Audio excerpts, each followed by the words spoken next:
I'm just going to read a little bit of Adrian Wojnarowski's report on what happened there, that you were loud, emotional, passionate, we like to say, targeting Coach Tom Thibodeau, teammates like Karl Anthony Towns and Andrew Wiggins, that you told GM Scott Layton, quote, "You effing need me." He's just a bad locker room guy.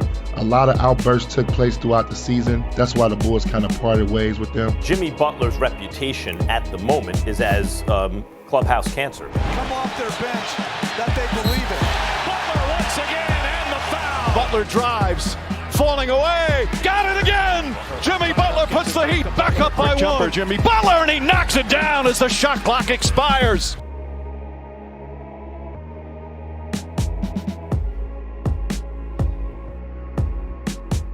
Jimmy Butler is one of the most polarizing players in the game today. The way his career evolved from a forgettable bench player to one of the biggest stars of today's game is a story that all NBA fans should know. Outside of basketball, his youth was hard enough. He was kicked out of his mother's house at the age of 13 because she quote-unquote didn't like the way he looked. At first, there wasn't a single notable college that wanted him on their team. He put his head down and worked even harder, having a promising first year at Tyler Junior College and transferring to Marquette soon after. For 4 years, he continued to improve his play until he was picked by the Chicago Bulls at the 30th spot, and the rest was history. Many fans love discussing how incredible his rise to stardom was, but far too many don't talk about what happened after this. People forget that he was one officiating call away from going up 3-1 against the LeBron James-led Cavs in 2015. Fans don't remember that the 2017 Bulls were up 2-0 on the number 1 seeded Celtics until Rajon Rondo fractured his thumb. He forced his way out of Minnesota to much criticism from the NBA media,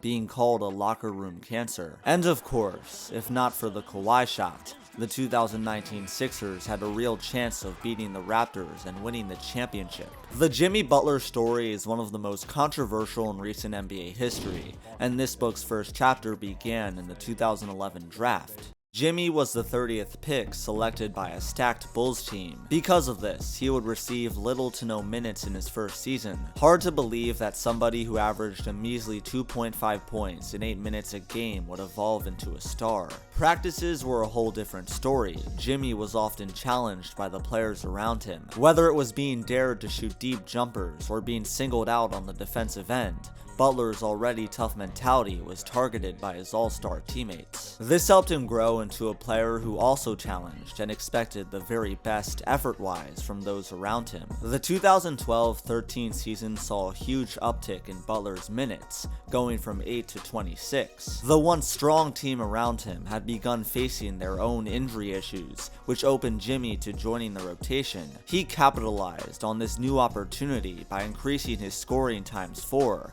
He was now putting up a respectable 8 points a night. Bulls fans began to notice his mentality was different from the rest. He would dive for loose balls and offer to guard the best player on the opposing team. Some saw his potential, others believed he would fade out into nothing of significance, but all that mattered to Jimmy was that he was getting an opportunity. He showed flashes in the first round of the 2013 postseason, averaging 15 points per game in the final 4 games versus the Nets to win the series in 7. If that wasn't impressive enough, he picked up even more attention for the way he guarded LeBron James in round 2. Seeing this level of defensive hustle from a 23-year-old was special, and more fans began to hop on the Jimmy Butler bandwagon. The Bulls lost the series in 5, despite surprising many with a Game 1 win, and the season was over. With Derrick Rose set to return the following season, Chicago was picked by many to make the deepest playoff run in years. 2013-14 was another huge jump for the two-way forward. Butler upped his points even more. Now he was a consistent starter and a valuable piece to a contender. He averaged 38 minutes per game, which was top in the league. Not bad for a guy who was getting just 8 minutes a game 2 years ago. His finishing at the rim was borderline elite. he became the defensive leader for his squad and even got into a fight with LeBron James. Jimmy was taking strides in his game, however, his team struggled. Derrick Rose returned from his ACL injury only to suffer more setbacks, and the team struggled as a result. Chicago was the 4th seed, a far cry from when they were at the top just 3 years prior. A first-round exit followed, where the Bulls were simply out-talented by the Wizards. Butler put up solid numbers with 13 a night, the most notable moment of that series being his fight with Nene, and that is how the 2013-14 season ended for the Bulls. Jimmy finished the season averaging a career-high 13 points per game. Strong numbers for sure, most late lottery picks never make it to this level, but he was different. Butler wanted a bit more than to be a reliable starter. He desired greater accomplishments than just being a role player, and the 2014-15 season was the perfect opportunity to showcase what he's got. All of his stats took a major leap. He was now a 20 points per game scorer on 46% shooting and 37% from downtown. He easily took home the Most Improved Player award, earning the name Jimmy Buckets to go along with it. Opening the season with a game winner versus the Hawks, Butler only got better over time and developed a clutch gene to go along with his defensive play. He was Player of the Month for games played in October and November, and earned his first All-Star appearance at the age of 25. Once looked at as a role player, Jimmy G Buckets had taken an unprecedented jump and evolved into one of the most elite two-way athletes in the game. Jimmy's regular season is always fun to watch, but the playoffs were when the real action began. The 2015 postseason started out in round 1 versus the Giannis-led Bucks, the Bulls being the 3rd seed. Butler opened up playing like a superstar, averaging 25 points per game in a 6-game series. This was his first true playoff explosion, and many would follow. His squad won by 54 points in Game 6, to advance to a date with LeBron and the Cavs. What many forget about this series is that Chicago had a 2-1 lead, and they should have taken Game 4. The ref should have called a tech on David Blatt with 9 seconds left for trying to call a timeout when the Cavs had none left, but they didn't. LeBron ended up hitting the game winner, and the Bulls fell apart soon after. Butler played very well though, even scoring 29 in a Game 5 loss. This was the best shot for Chicago to win a title outside of 2011.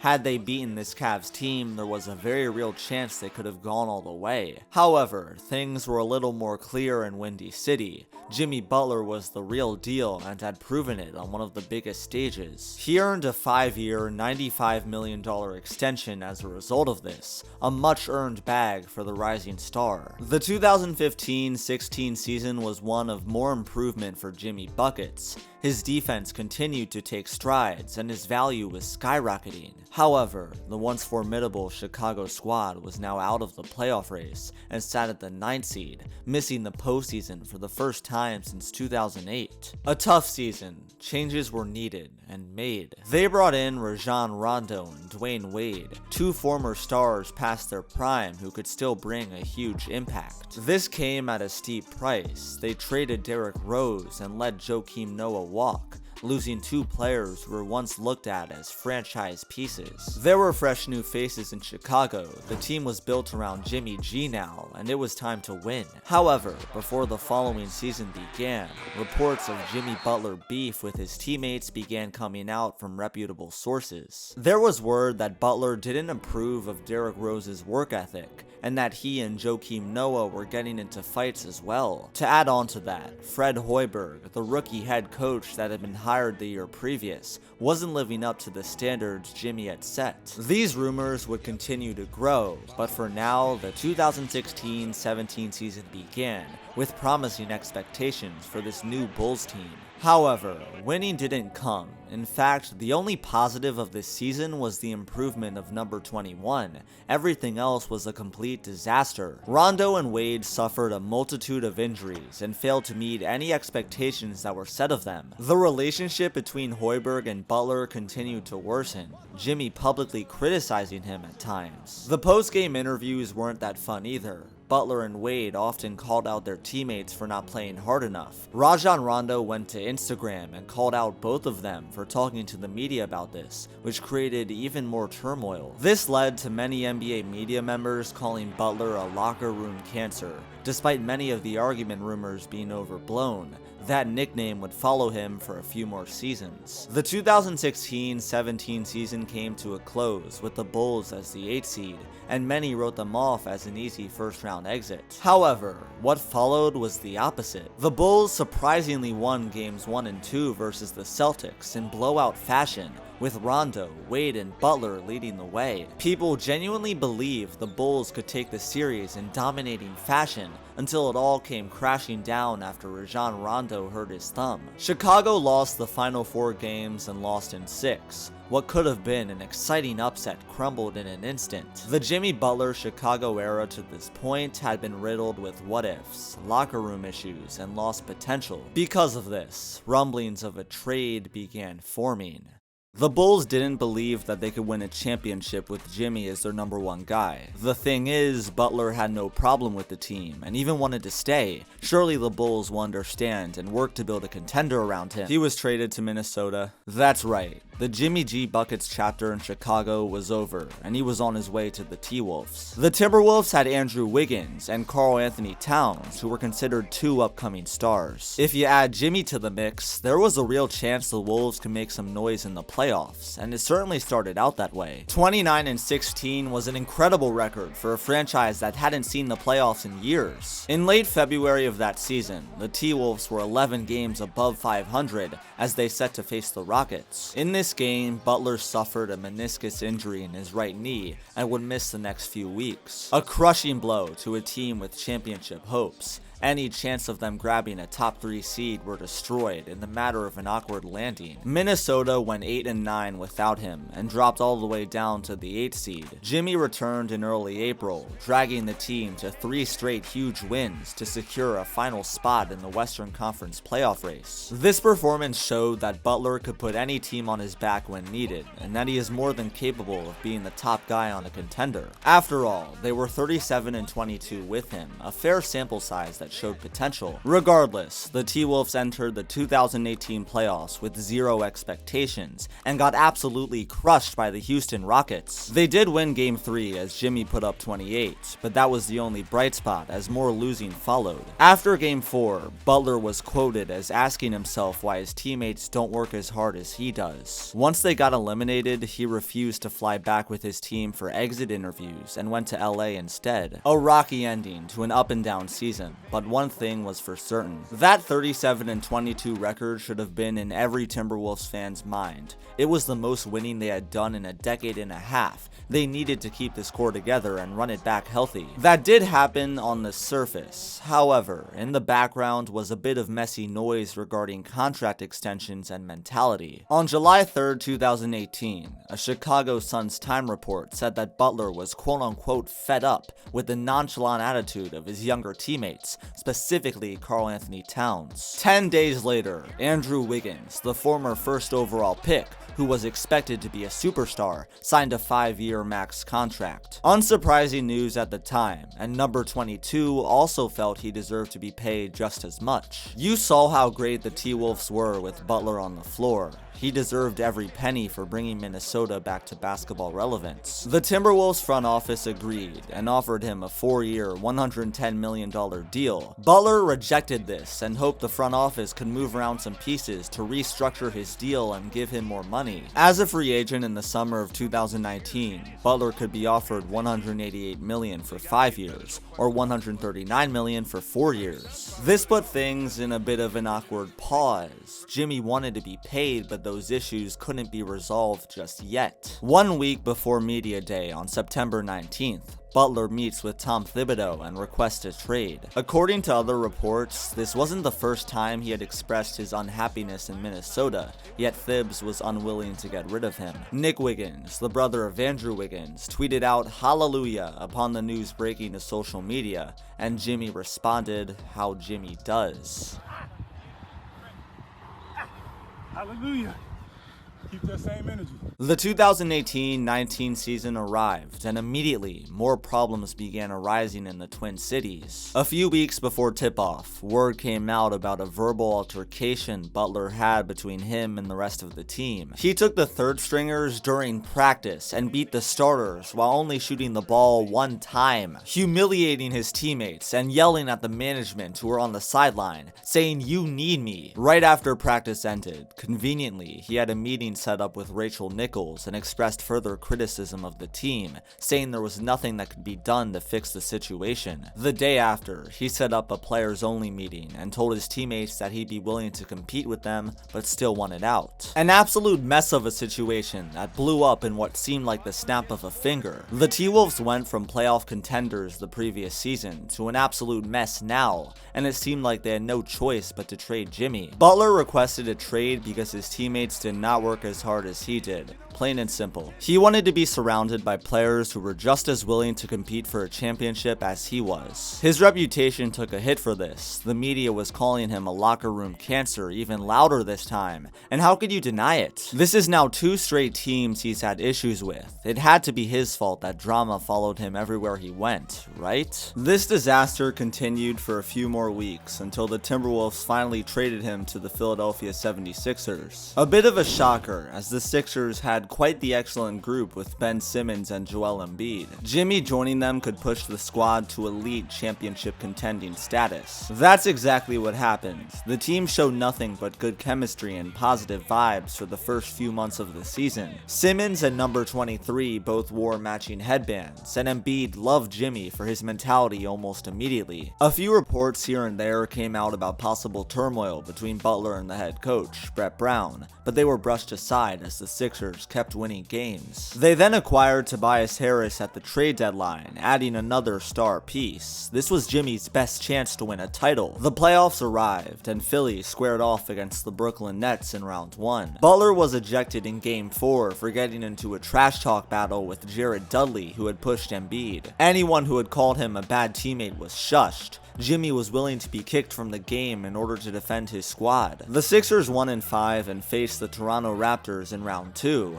where they ended up losing in a heartbreaking 7 games. Jimmy G played well this series, perhaps the best player on his team, and hit countless clutch shots. It wasn't enough though, as a few bounces decided the Sixers' fate and put an end to their season. Perhaps one of the most devastating endings in recent NBA history, yet if Philly kept their team together and ran it back, they could have a chance of bringing a title home. Jimmy Butler entered the 2019 offseason open to the idea of returning to Philly. The situation gets complex from here on out, but what we know is that somebody in the Sixers organization asked if they could control Jimmy. Somebody told me that a main reason that I didn't go back was because somebody asked, can you control him? Like, can you control Jimmy? If you can control Jimmy, we would think about having him back. Mm-hmm.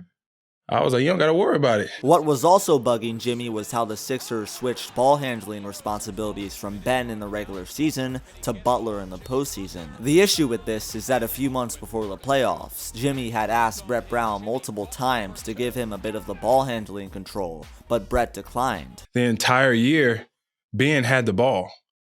The entire year, Ben had the ball. Yeah. So you mean to tell me that in one playoff series, you just switch it up like that? I would be like he was. Yeah. I would feel a type of way. That's not all. There's also mixed reports on whether or not Philly offered him the 5-year max deal, which brings up even more questions. They had no problem giving this money to Tobias Harris, a player who was much worse in the postseason, yet declined to pay that amount to Jimmy? These contract issues combined with the disrespectful comment and poor coaching communication led to him wanting to leave, so where should he go? Miami seems like the perfect spot. Not only did they prioritize a winning culture and hard-working mentality, but they had a nice young core to go along with it. Jimmy approved of this and signed for a 4-year max deal and a sign-and trade to land in Miami. However, while Heat fans around the world were celebrating, the NBA world began to question this decision. It made no sense for Butler to leave a surefire contender in the Sixers to join a team that couldn't even make the playoffs. His personality was questioned, his drive to win was questioned, and the locker room cancer nicknames began coming out once again. The 2019-20 season began with mediocre expectations for the Miami Heat. Nobody believed in their ability to make a deep playoff run, yet they shocked every doubter. The team began 24-8, jumping to the 2nd seed in the East and eventually finishing at the 4th seed. An exciting season where Jimmy had the best year of his career, becoming an all-star once again and proving that he could lift a team to contending status. However, the playoffs were when many believed the Heat would waver.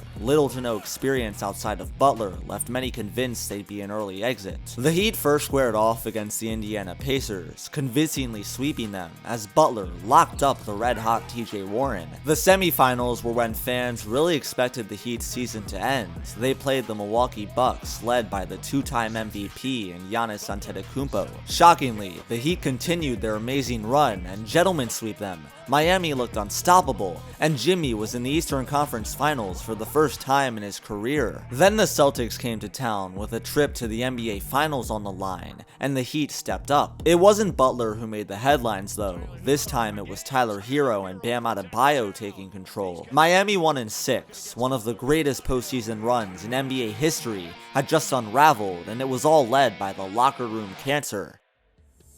The 2020 finals was very challenging. The Heat simply ran out of energy and were out-talented as they lost in 6. The outcome was forgettable, but Jimmy Butler was unforgettable. He put up 26 a night, including 2 triple-doubles in games 3 and 5, giving everything he could possibly give to bring home a ring. The end result wasn't what he wanted, but the NBA world praised him for one of the most memorable performances in recent history. As we all know, the season following this excellent run was nothing more than a complete dud. The team struggled with injury issues and the shortened offseason, and they were out-talented by the much-improved Milwaukee Bucks in round 1. They've bounced back from this defeat by acquiring all-star point guard Kyle Lowry to pair with Butler and Adebayo. The expectations are sky high for what should be a revenge season, and if there's anybody who's ready for the task ahead, it's Jimmy Butler. Those who had criticized him in Chicago were proven wrong. Those who had called him a locker room cancer in Minnesota were silenced. It had become quite apparent that the teammates around him weren't working hard enough and didn't have a winning mentality. He showed those in Philly that they were incorrect as well. He was right about Brett Brown as a coach, and he was certainly correct about Ben Simmons as a player. Yet throughout all of that, his name was tarnished, and his reputation was negated to nothing more than a distraction in the locker room.